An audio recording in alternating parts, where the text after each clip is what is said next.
আসসালামু আলাইকুম বন্ধুরা, কেমন আছো সবাই? আশা করছি ভালো আছো, আমরাও ভালো আছি।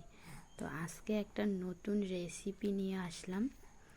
তো যদি তোমাদের ভিডিওটি ভালো লাগে অবশ্যই আমার চ্যানেলটা সাবস্ক্রাইব করবে আর আমার ভিডিওতে একটা লাইক করবে আর আমার ভিডিওর পাশে থাকা বেল আইকনটি প্রেস করে দেবে যেন পরবর্তী ভিডিওটি সবার আগে পৌঁছে যায়।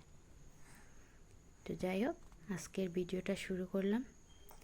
এখানে আমি 1 ঘন্টা আগে দুটো খেজুর আর দুটো আমন্ড বাদাম ভিজিয়ে রেখেছি।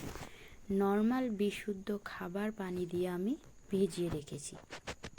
তোমাদের হাতে যদি সময় না থাকে তাহলে তোমরা গরম পানি দিয়ে 5 থেকে 10 মিনিট ভিজিয়ে রাখবে, তাহলে কিন্তু খোসাটা খুব তাড়াতাড়ি উঠে যাবে।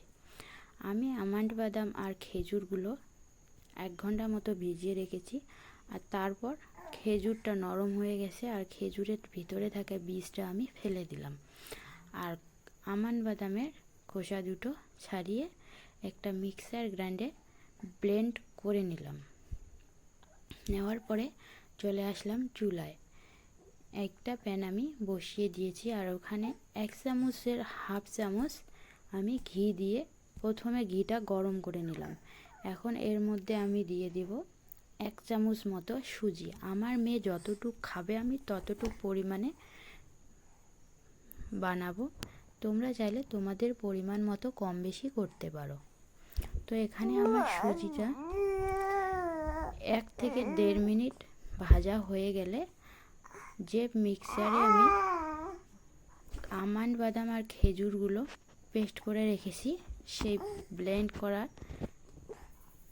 রসটা আমি দিয়ে দেব।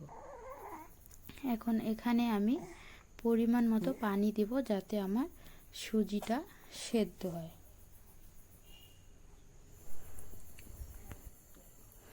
তো সুজিটা সেদ্ধ হওয়ার মতো পানি দিয়ে এখানে আমি একটা ভালো সেন্ট হওয়ার জন্য একটা তেজপাতা দুটো টুকরো করে দিয়ে দিলাম আর এখানে আমি একটু মিষ্টি হওয়ার জন্য 3টা মিশ্রির টুকরো দিয়ে দিলাম।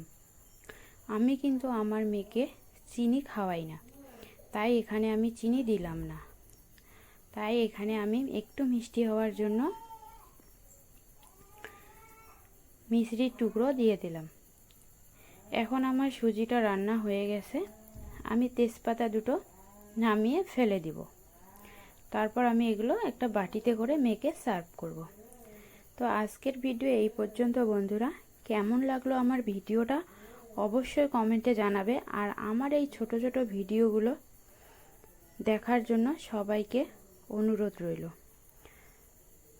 এরপর যদি আমার ভিডিওটা ভালো লাগে তাহলে কমেন্টে জানাবে, যদি ভালো না লাগে সেটাও কমেন্টে জানাবে। কী রকম ভিডিও দেখতে চাইছো সেটা আমাকে জানিয়ে দিও, আমি সেরকম ভিডিওই বানাবো। আজকের ভিডিও এই পর্যন্ত। ভালো থাকবেন, আমার চ্যানেলটা সাবস্ক্রাইব করতে ভুলবেন না।